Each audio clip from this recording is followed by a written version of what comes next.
Welcome to the Slop Farm. Enjoy the video. In this video, I will explain how to connect a cell with wire. First, gather your essential materials: a cell, insulated wire, and wire strippers. Safety is paramount, so wear protective eyewear and work in a well-lit space. Always check that your cell is undamaged and the wire's insulation is intact before you begin. These initial steps are crucial for a safe and successful connection, setting the foundation for your project and ensuring everything runs smoothly. Now let's prepare our components. Carefully strip about 1/2 inch or 1.3 centimeters of insulation from both ends of your wire using the strippers. Next, identify the positive and negative terminals on your cell. They are usually clearly marked with plus and minus symbols. Finally, twist the exposed wire strands tightly together.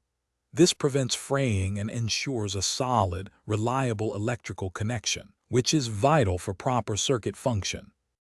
With your wire and cell prepared, it's time to make the connection.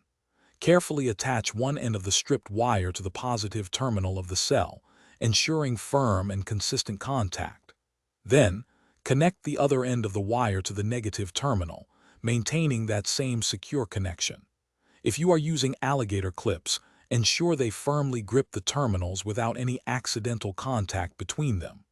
A good, tight connection is key for proper current flow. Finally, let's test and ensure best practices.